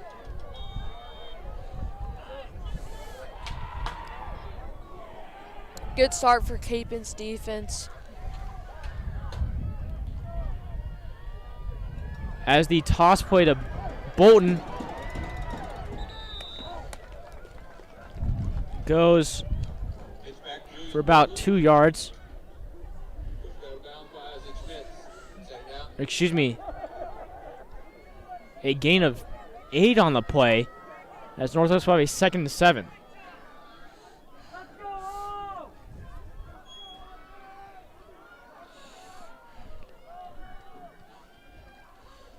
See what Capon does here. Was able to get the stop. As that will bring up 3rd and 7 for Northwest. Or rather, 3rd and 4 as there's a gain of 3 on the play. Capon looking to get a stop here. It's 3rd down, a critical play for Capon's defense. Moore in at quarterback. Looks to keep it for himself. Bolden on the carry. Gets the 1st down and more, plenty more.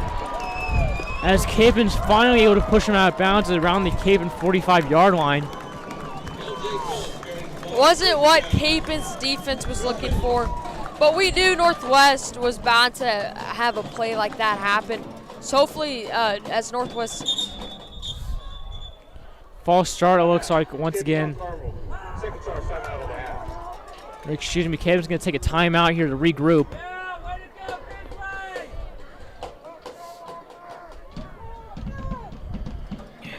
Capon's got to put their heads down, take it play-by-play like we're talking about, and just focus on getting a stop here. Keeping that bend, don't break mentality they've had this second half.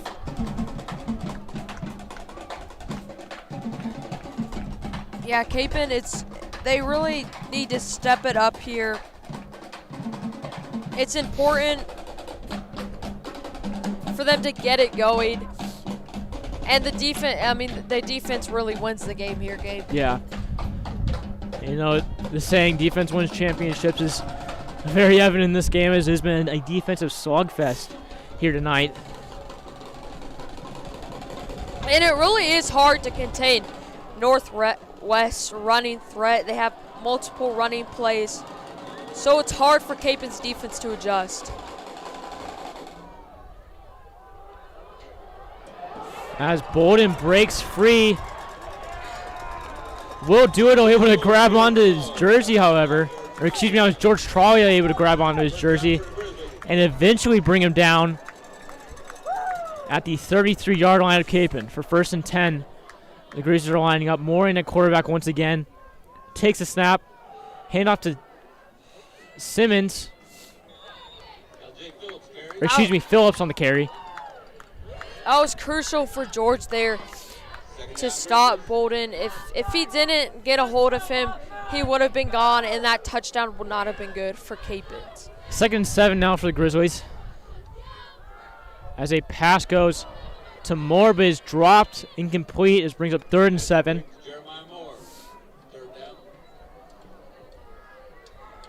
Capon looking to get a stop here, but presumably Northwest will go for it on 4th down as they're a little bit too far outside of field goal range.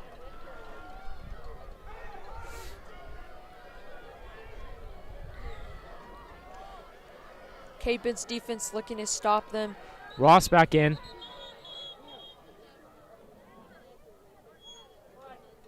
Play called dead before the snap. As it looks like Northwest is taking a timeout. Timeout. Wichita Northwest. That is a second charge. That's Northwest. second timeout for Northwest in the half. What were you going to say, Sophia? Northwest they've had quite a few athletes graduate from there. Tony Barker was a linebacker for the Washington Redskins in the 90s. They also had an MLB player for the California Angels, Jeff Richardson. And finally, a former linebacker for the Cleveland Browns, Cameron Wimbley. And the Northwest, of course, is famous for getting all of their players to D1 schools, especially in their football program, which has, again, succeeded extremely in the past 10 years. A lot of that can be attributed to Sharts, as we said. He used to coach here before he went back to West, and now coaching at Capon, of course. Yeah, and also their coach, Steve Martin, has done very successful things in the past 5 years. As Moore pitches to Bolden, who fights forward for a pretty big gain. And what looks to be the first down, and it is, which will give Northwest the first down at the Capon 27-yard line, it looks like. Looks like Will Doolittle tried to get a piece of that pitch there, 23-yard wasn't line. able to. As this Northwest play will end up as a loss. Multiple Capon defenders on the play, but it looks like Ethan Stillsoft's the first one there. Capon's defense needs to get some energy going. They need to realize how important it is right here to get the stop. 2nd and 10 now for Northwest as Moore takes a snap and makes a man miss and fights forward for about a gain of 8. Jeremiah Moore keeps the ball. Tackled by Excuse me. Kristen That'll be a first down, according to the referees. That'll be a 1st and 10 at the 10-yard line.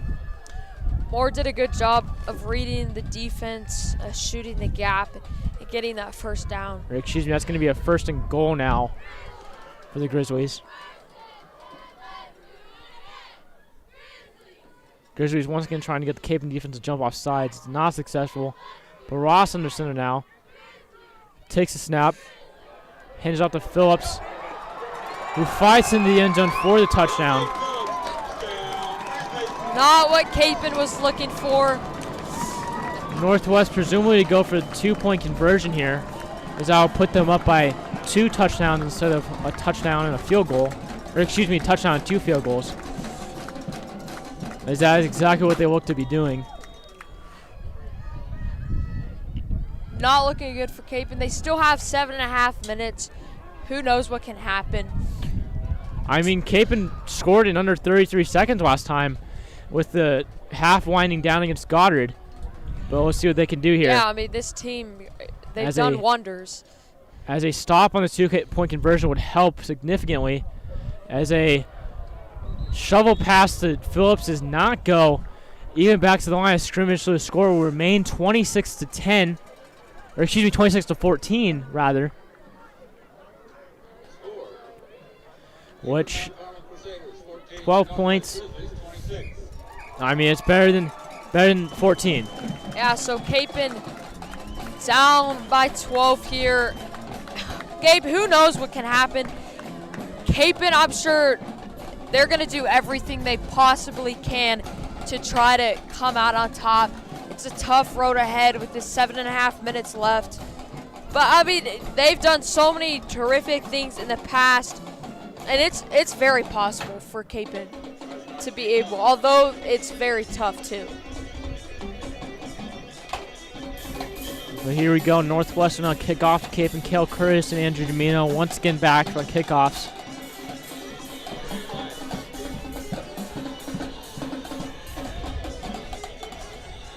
Let's see. And like we were saying, I mean, looking grim for Capon Mount Carmel, but I mean, until the fat lady sings, as they say, Yeah. it's not over.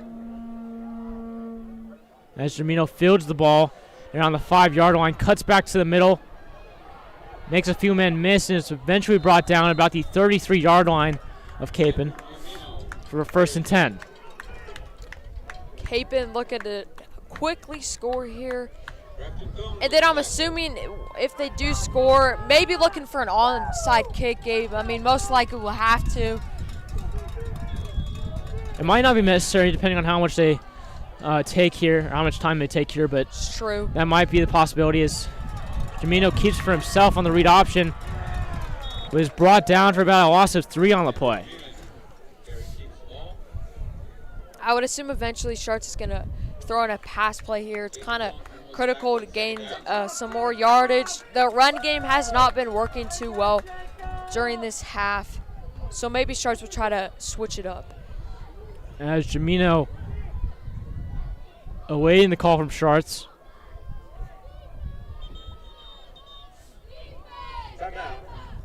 And Capon will take their final timeout of the game.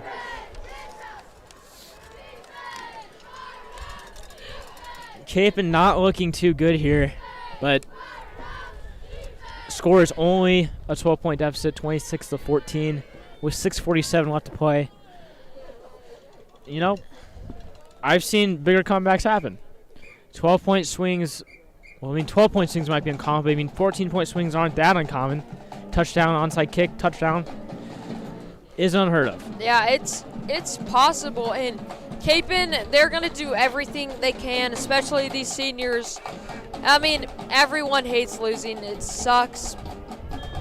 But, you know, life does go on. But let's see what they can do here to hopefully win.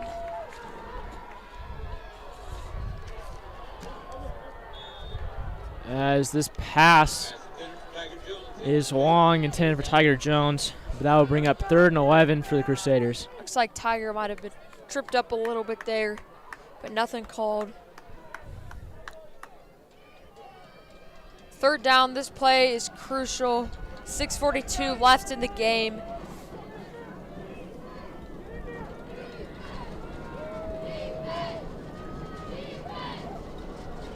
Jamino dropping back. Jamino dropping back, looking down the middle for what looks like Henry Thingvall, but multiple Northwest defenders there to break up the pass.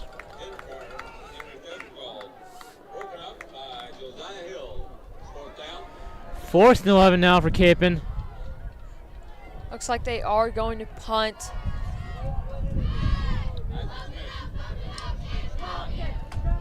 Isaac Smith's looking to pin the Northwest offense back deep here, as the Capon defense will need to get a quick stop if they hope to stay in this game, as this is a short punt. Down at about the Northwest 43-yard line. It was a good call there by Sharks to go ahead and punt it, as Capon didn't have very good field position, which in turn, if they did go for it on 4th down and didn't get the 1st down, then Northwest would have had a really good field position. And Sharks wants to make it as difficult as possible for Northwest to score again.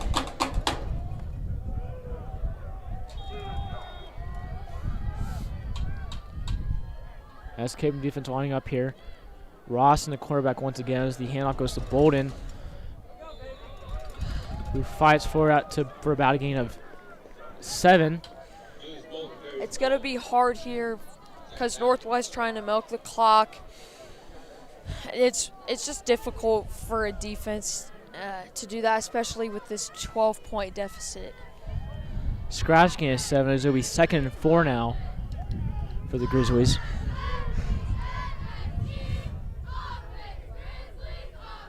Let's see what Northwest is coming here out here with. Ross hands off to Phillips, who fights for about 5 yards and the 1st down.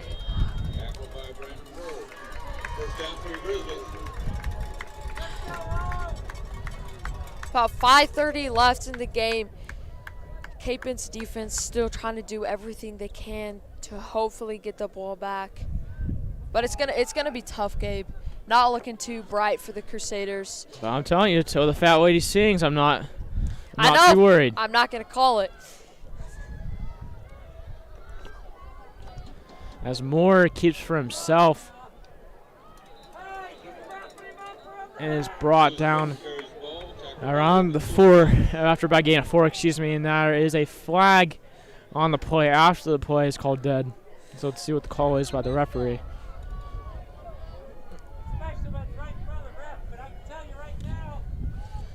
Let's see what they're saying.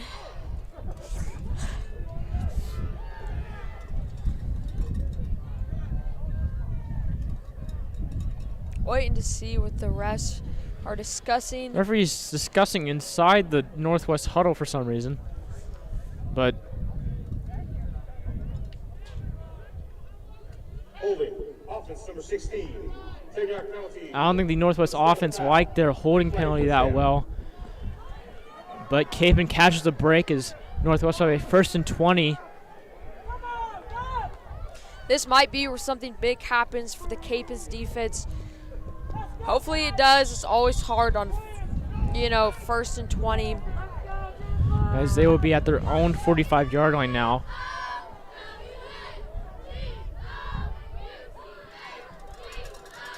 Snap taken by Ross, handed out to Phillips. He takes it at the middle for about 4. Phillips also another key factor to the Grizzlies averaging 55.1 yards a game.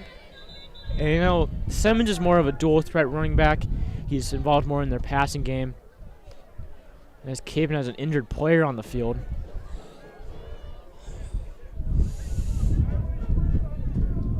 Looks like they're struggling. Looks to be number 75, Alex Rocha. Can't tell if it's just cramps or he might have hurt his knee here. He recently actually on Wednesday signed with Friends to play baseball. Rocha did. Yeah, Rocha Nice. did. So, The first baseman. yeah. He's been a solid player. He plays with a lot of these guys in the summer on a baseball team. Burr, Jones, Jamino. So all of these guys, these seniors. Or excuse me, that is not Alex Rocha.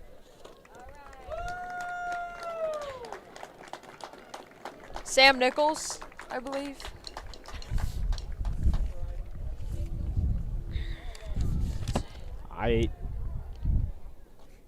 Yeah, Sam Nichols.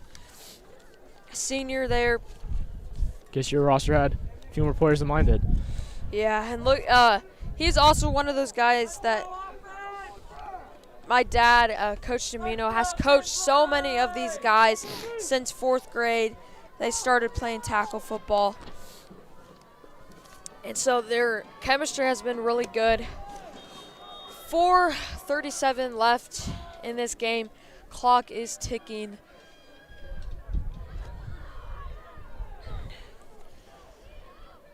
As it looks like Northwest is waiting for the call from their sideline. They might be just taking the delay a game.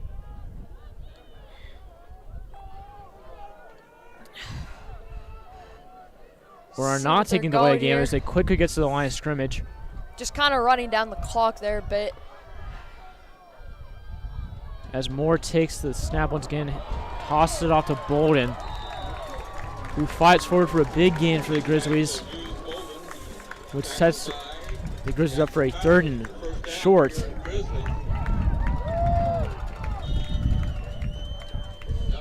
Capen's defense needs to stop him here. I know I keep saying that, but no, defense does win the game. But Northwest offense has gotten so much momentum in this second half and at the end of the first half. So it's just been hard for the Crusaders. As Moore once again takes the snap, hands off to Bolden, who is hit hard at the Capen defensive line, but fights forward by a gain of 1. Looks like John Paul Wren was there to stop Bolden from getting any more yards. George Tralia getting that first big hit, and then of course, as you said, John Paul Wren there to push him down. And this will be a 4th and 1, it looks like, for the Grizzlies.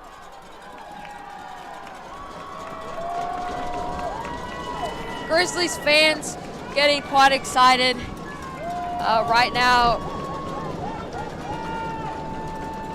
To be honest, I don't quite understand why they get so loud for the offenses. The offense typically likes the field to be quiet, Yeah, it looks like but it looks like Northwest is going to take a timeout anyway. That would be the final timeout for Northwest, so 0 remaining timeouts for both teams. it's been a pretty good matchup tonight. Northwest offense has really taken away the game, I would say, Gabe. Just Bolden, especially number 5, their running back, just marching down the field. And it's been hard for Capen's defense to stop that. And also, the Crusaders' offense has been struggling to get momentum. And just when both sides of the team aren't working, don't have momentum, it's very hard to get that leverage. You know, Capen did a great job not spiraling out of control as you saw a lot of Hayes and Goddard teams do.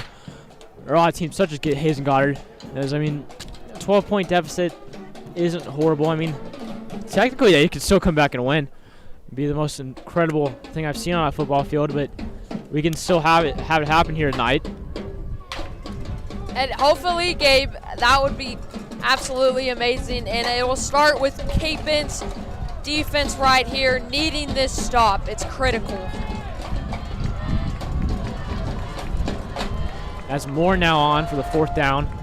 Keeps for himself and stumbled forward for the 1st down.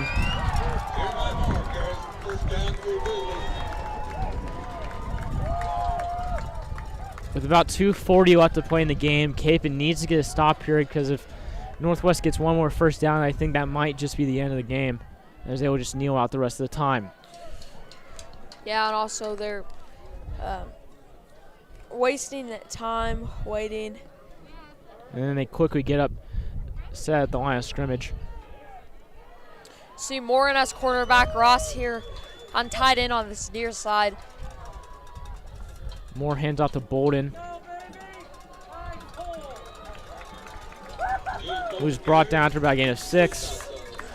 Ethan Stillstock's on that tackle. Pretty big gain there. I mean, Capen's defense is fighting for everything they've got. 2nd and 3 now for the Grizzlies, as Capen looking to get one more stop here.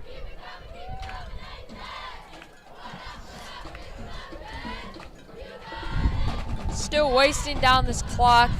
Northwest, they're going to look to get this 1st down here, and if they do, they'll just run out the clock for the rest of the game. As a handoff to Phillips goes for no gain. That would bring up 3rd down. Good stop by the Crusaders. John Paul ran on that stop for the Crusaders. Excuse me, lost the 1 on the play, so I'll bring up 3rd and 5 now for the Grizzlies. Roughly a minute left, Gabe. Not looking good for the Crusaders. Unfortunate to see this happen. Let's save the being sad for after the game. Let's focus on, you know, these final plays for these seniors. They're looking to get one more stop here. You're right, as Gabe. Moore keeps it for himself and is brought down in the backfield by multiple Capen defenders, including Tiger Jones, George Tralia, Will Doolittle.